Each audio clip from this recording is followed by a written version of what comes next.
6 روزہ تراوی، 7 روزہ تراوی، 10 روزہ تراوی، اٹس گڈ، اوکے، مگر اس میں 2 پرابلم۔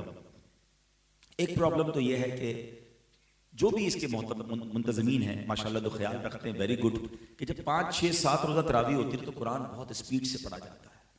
قرآن پڑھنے کے اپنے احکام ہیں۔ ہمیں قرآن اگر واقعی زیادہ سننا ہے ساری رات پڑھیں، کوئی پرابلم نہیں، لیکن ہم قاری صاحب کو یا اپنے حافظ صاحب کو اس بات کی عرض کریں کہ حضور ہم 15-20 منٹ اور کھڑے ہو جائیں گے، آپ نے سکون سے پڑھنا ہے۔ ہاں یہ ہمارا پرابلم ہے، یہ امام صاحبان کا پرابلم نہیں ہے۔ ہمیں مسجد بھی وہ اچھی لگتی ہے، ہمیں حافظ بھی وہ اچھی لگتا ہے، جلدی پڑھا دے، او ہو ہمارے یہاں تو 1 گھنٹے میں تراویح فارغ، ہمارے یہاں 45 منٹ میں فارغ، ریس لگائی ہوئی ہے۔ کون سا ایوارڈ جیتنا ہے بھائی؟ قرآن سننا ہے نا، آدھا پارا سن لے بھائی، سوا پارا نہیں سننا، آدھا سن لے، لیکن پراپر سنیں۔ قرآن سنیں تو میری آنکھوں سے آنسو بہیں، میرے دل پر اثر ہو، سمجھ ہی نہ آئے کیا پڑھا جا رہا ہے۔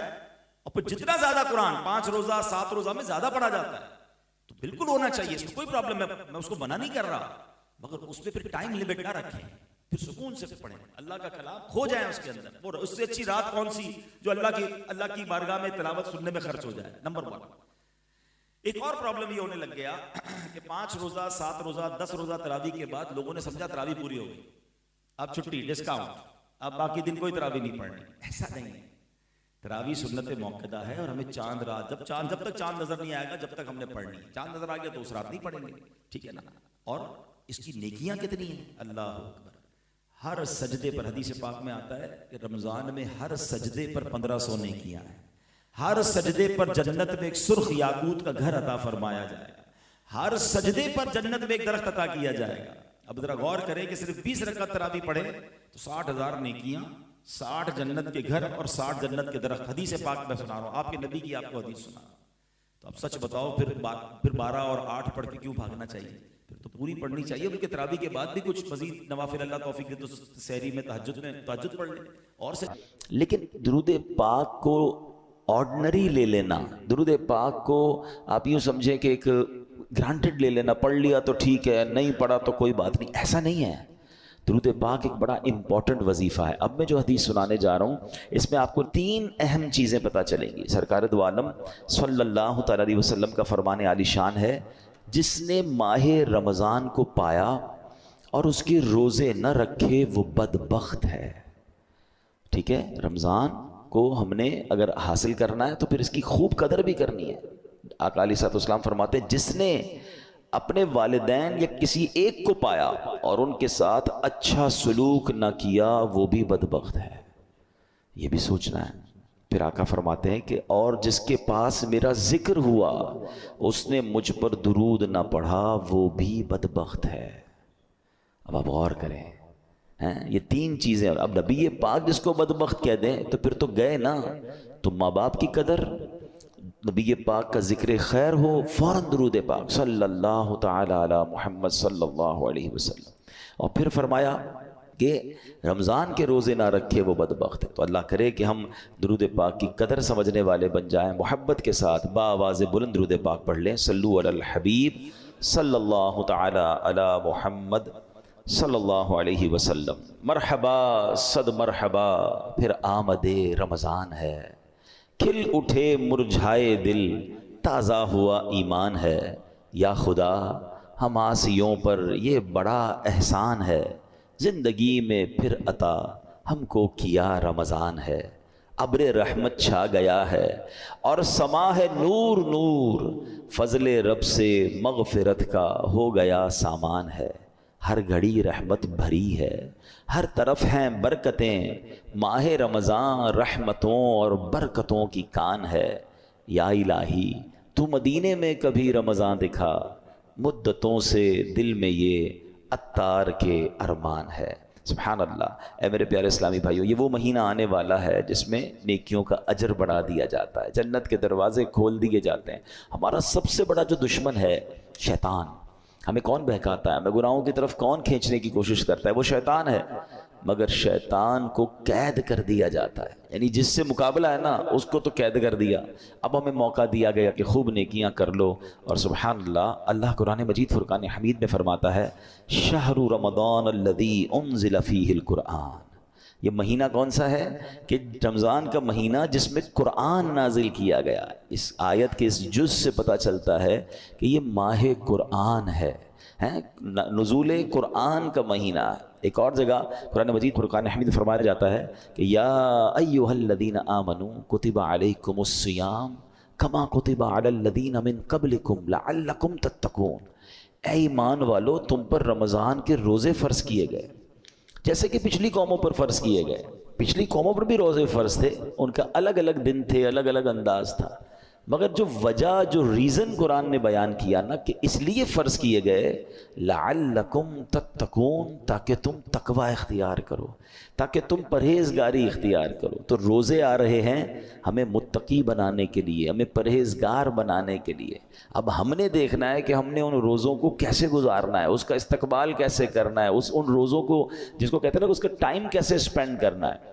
بدقسمتی یہ ہے کہ کچھ لوگ روزے رکھ کر بھی گناہ کر رہے ہوتے ہیں، روزے رکھ کر بھی اللہ کی نافرمانی کر رہے ہوتے ہیں. ایک بات یاد رکھیے، روایتوں میں آتا ہے کہ جو بندہ بھوکا پیاسا رہے، روزہ رکھے اور پھر بھی گناہ سے باز نہ آئے، تو اللہ کو ایسے بھوکا پیاسا رہنے کی کوئی حاجت نہیں ہے. روزہ صرف کھانے پینے سے رکنے کا نام نہیں ہے.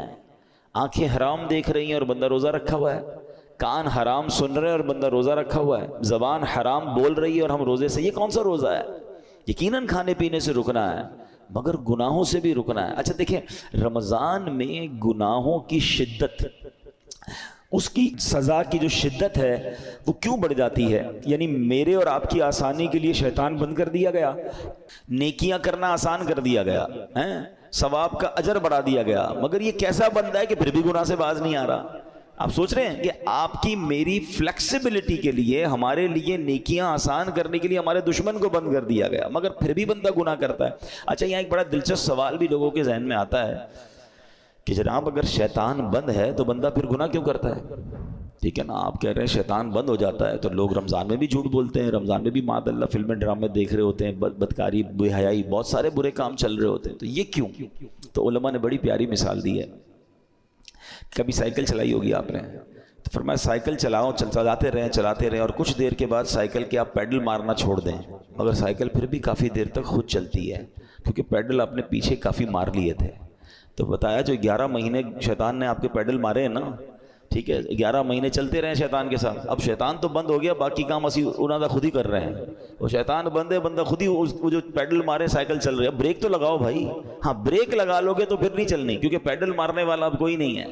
مگر مسئلہ یہ کہ ہم بریک مارنے کے لیے تیار نہیں ہوتے نا، ہماری جو عادتیں ہیں ہم اس کو کنٹینیو کر لیتے ہیں. معاذ اللہ جس کی جھوٹ بولنے کی عادت، بد نگاہی کی عادت، موبائل پر الٹی سیدھی چیزیں دیکھنے کی عادت، لڑائی جھگڑے کی عادت، گالی گلوچ کی عادت، حرام کمانے کی عادت، وہ رمضان میں اس لیے بند نہیں ہوتی کہ اس نے بریک نہیں لگاتا. وہ مجھے اور آپ کو ابھی سے بریک لگا لینا ہے. 3-4 دن تو شیطان سے لڑ لو یار، پھر تو ویسے ہی رمضان آ جائے گا، وہ بند ہو جائے گا. ابھی سے پریکٹس کرنی ہوگی. ایسا نہیں ہوگا کہ جب اعلان ہوگا کہ مبارک ہو ماہ رمضان کا چاند نظر آ گیا تو ہماری ساری بری عادتوں کے سوئچ آف ہو جائیں گے. جھوٹ کا سوئچ آف، بدنگاہی کا آف، لڑائی جھگڑے کا آف. نہیں، وہ آپ کو آف خود کرنے پڑیں گے اور ابھی سے کریں. اس کو پلان کریں کہ مجھے رمضان میں کوئی گناہ نہیں کرنا، رمضان نیکیوں کے لیے آ رہا ہے. اس مہینے میں ایک بار کیا ہوا کہ پیارے آقا علیہ الصلوۃ والسلام منبر اقدس پر تشریف لے گئے تو آپ نے آمین ارشاد فرمایا. طویل حدیث ہے، میں اس کا ایک جز سنا دیتا ہوں. آمین ارشاد فرمایا تو صحابہ نے کہا حضور آپ نے آمین فرمایا؟ کہ جبریل امین آئے تھے، انہوں نے دعا کی کہ جو رمضان کو پائے اور اپنی مغفرت نہ کروا سکے وہ ہلاک و برباد ہو جائے.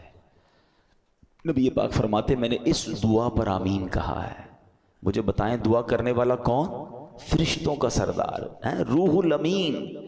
آمین کہنے والا کون؟ نبیوں کے سردار صلی اللہ تعالی علیہ وآلہ وسلم. مجھے بتائیں کوئی شک و شبہ باقی بچتا ہے اس دعا کے قبول ہونے میں؟ 100% مقبول ہے نا. دعا ہو رہی ہے کس کے لیے؟ جو رمضان کو پا کر اپنی مغفرت نہ کروا سکے.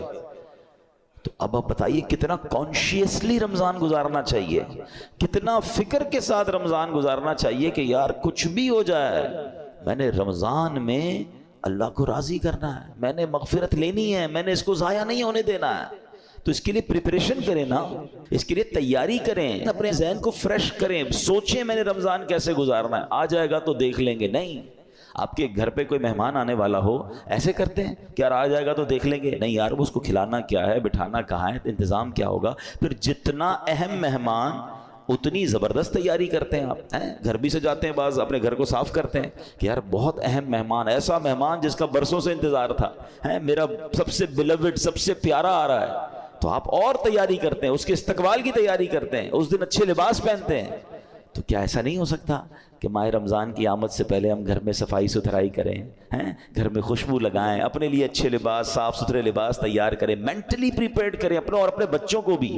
ہمارے بچوں کو بھی بعض اوقات نارمل لے رہے ہوتے ہیں، اچھا رمضان آ گیا ٹھیک ہے. نہیں، اللہ کرے کہ ہمارے گھر میں، ہماری فیملی میں، ہمارے خاندان میں، بلکہ ہمارے ملک میں، ساری دنیا میں ایک شور ہو، ایک خوشی کا سما ہو. مبارک ہو، رمضان آنے والا ہے. Be prepare yourself. صحابہ کرام پریپریشن کرتے تھے. آپ کو پتہ ہے لوگ اپنے کاروبار سمیٹنا شروع کر دیتے تھے کہ یار رمضان میں زیادہ کام نہیں کرنا ہے، پیسے دینے تو دے دیے، لینے ہیں تو لے لیے. یہاں تک کہ جو حکام ہوتے تھے، جو ججز ہوتے تھے، جن کو معاف کرنا ہوتا تو معاف کر دیتے تھے، جن کو سزا دینی ہوتی تھی، یعنی جو چاہتے تھے کہ رمضان سے پہلے چیزیں کمپائل ہو جائیں اور پھر ہمارا فوکس جو ہے وہ رمضان میں عبادت پر رہے. یہاں تو ایسا ہے ہی نہیں. کچھ لوگوں کو تو پڑے پرواہ ہی نہیں، بلکہ الٹا ہو رہا ہے. کچھ لوگ ہو سکتا ہے کہ رمضان میں زیادہ پیسے کیسے کمانے اس کی تیاری میں لگے ہوئے ہوں گے. کچھ یہ بھی پریپریشن چل رہی ہوگی، یہ بھی سٹاک لے لو، یہ بھی خرید لو، اس کے ریٹ بڑھ جائیں گے، اس کو جناب اس میں بہت کمائیں گے، پھر آخری عشرے میں الگ کمائیں گے. رمضان کاروبار کے لیے نہیں، رمضان کھانے پینے کے لیے نہیں، رمضان تو مغفرت کروانے آ رہا ہے. آپ کو پتہ ہے پچھلے رمضان میں کئی لوگ ہمارے ساتھ تھے، وہ آج ہمارے ساتھ نہیں ہیں. ہمیں کیا معلوم؟ پہلے تو اللہ سے یہ دعا کرتے ہیں کہ یا اللہ خیر سے، عافیت سے ہمیں رمضان سے ملا دے. بڑی پیاری دعا ہے نا، اللہم بلغنا رمضان بالصحت وعافیہ. اے اللہ ہمیں رمضان سے صحت اور عافیت کے ساتھ ملا دے. پہلی دعا تو ہماری یہ ہے. اور پھر دوسری دعا یہ ہے کہ اللہ یہ رمضان ہمیں ہماری مغفرت کا سامان بن جائے. کیا پتہ یہی آخری رمضان ہو ہمارا. تو ہمیں اس کی قدر کرنی ہے، ذہنی طور پہ تیار ہو. بلکہ میں تو مشورہ دیتا ہوں فزیکلی بھی تیار ہونا شروع ہو جائیں. زیادہ محنت کے کام تھوڑا کم کر دیں، تھکاوٹ والے کام کم کر دیں، زیادہ ٹریولنگ کم کر دیں. کیونکہ اگر آپ کی طبیعت خراب ہو گئی ہے، اگر جس کو فکر ہے نا کہ میں نے پورے روزے رکھنے ہیں، پوری تراویحیں پڑھنی ہے، تو وہ اپنے آپ کو ذرا سیکیور کرے گا. آپ کو پتہ ہے جس کی شادی ہوتی ہے کیا کہتے ہیں دولہے کو، بھائی ذرا خیال رکھنا، شادی والے دن ہی بیمار مت ہو جانا. شادی سے 4 5 6 دن پہلے، 8 دن پہلے اس کو ریسٹ کرواتے ہیں، اس کو زیادہ ٹریول نہیں کرواتے. ٹھیک ہے، اچھی بات ہے، ایک بڑا ایونٹ ہے. تو جس طرح اپنے گھر کے کسی بڑے ایونٹ کی آپ پریپریشن کرتے ہیں، یو شوڈ تھنک اباؤٹ رمضان. یہ اللہ کی طرف سے تحفہ آ رہا ہے، یہ وہ مہینہ ہے جو میری مغفرت مجھے بخشوانے آ رہا ہے. مولا علی شیر خدا کرم اللہ تعالی وجہ الکریم کیا فرماتے ہیں؟ اس کا مضمون ہے آپ کی کال کا، اس امت کو اگر اللہ کو عذاب دینا ہوتا نا، اللہ کی رضا یہ ہوتی کہ اس امت کو پنشمنٹ ملے، تو اللہ انہیں رمضان اور قرآن عطا نہ فرماتا. یہ 2 چیزیں ایسی دے دی ہیں نا، جس کو پکڑ لو نا سبحان اللہ پھر بیڑا پار ہے. ہاں، رمضان اور قرآن دونوں قبر میں شفاعت کرتے ہیں. کیسے؟ رمضان کہتا ہے یا اللہ میں نے اس بندے کو جو ہے وہ کھانے پینے سے روکا تھا، دن میں کھانے پینے سے روکا تھا. قرآن کہے گا مولا رات میں نے سونے سے روکا، یہ قرآن پڑھتا تھا، تراویح سنتا تھا. تو جس نے رمضان اور قرآن کو تھام لیا نا، یہ دونوں آپ کا کام کریں گے، یہ شفاعت کریں گے قیامت کے دن. مگر جو نہ دن میں روزے رکھے، نہ رات تراویح پڑھے، جو نہ دن میں عبادت کرے، نہ دن میں اللہ کو راضی کرے، نہ رات قرآن سے محبت کرے، تو وہ کیا کہاں جائے گا؟ Try to understand. ایک حدیث، اتنی حدیثیں میں آج بہت ساری چیزیں لے کر آیا تھا، مگر میں آپ کو کہوں کہ اگر رمضان کی فضیلت پر صرف ایک حدیث جو نبی پاک نے فرمائی نا، 1 لائنر، عقل مندارا اشارہ کافی است.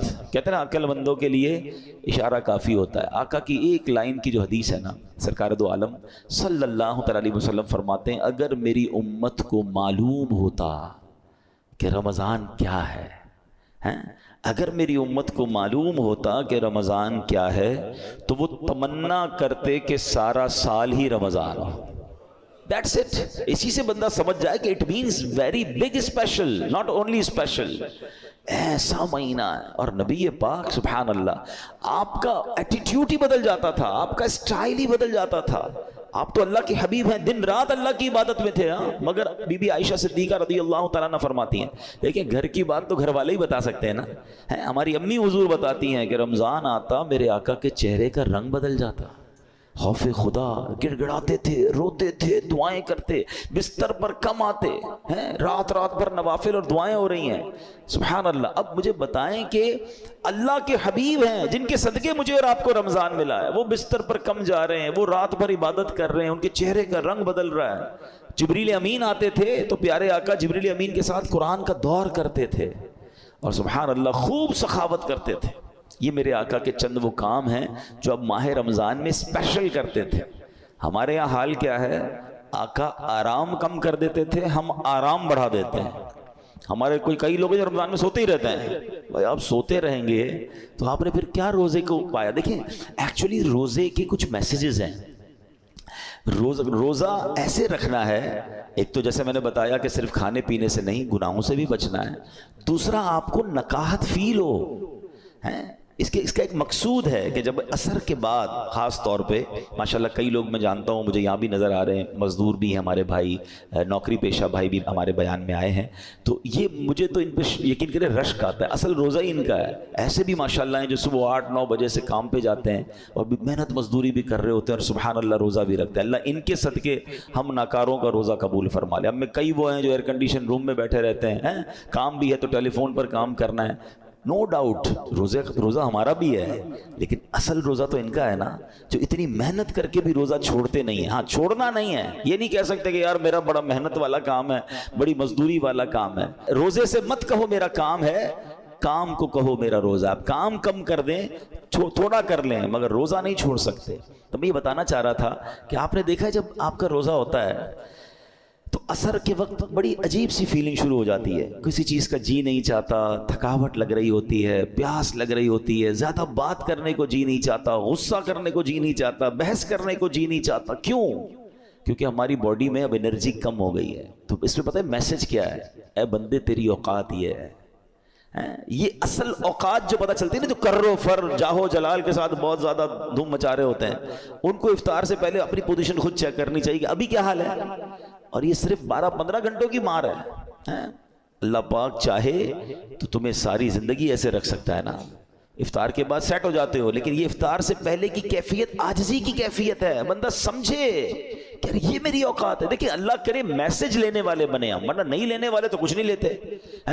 اسی طرح جب میں اور آپ بیمار ہوتے ہیں، ہلکا سا بخار ہو جائے، پیٹ خراب ہو جائے، وہ کہتے ہیں نا پنجابی وچ لگ پتا جاتا ہے ساڑی اوقات کی ہے. نہ بستر سے کھڑے ہونے کی ہمت، نہ بات کرنے کی ہمت، سردی لگ رہی ہے تو گھر والے کمبل اڑا رہے ہیں. کیسا بندہ جس کے جناب جاہو جلال، جس کے روب و دبدبا ہے، بالکل ایسا ہو جاتا ہے کسی کام کا ہی نہیں ہوتا ہے. لیکن بات یہ کہ اس سے بندہ میسج تو لے کہ یہ میری اوقات یار. ایک بخار، ایک پیٹ کا درد، ایک جناب گڑبڑ ہوئی طبیعت میں، بالکل میں تو 1 2 3 ہو گیا. تو میسج لو اس سے کہ یہ میری اوقات ہے. میں کس بات کا جناب اتراتا ہوں، کس بات کا کرتا ہوں. میرا رب چاہے تو ساری میری انرجی مجھ سے واپس لے سکتا ہے. پھر روزے میں افطار سے پہلے ایک اور میسج لینا ہے. وہ میسج یہ ہے کہ ہمیں یہ پتا چلتا ہے کہ بھوک کیسا بندے کو توڑ دیتی ہے.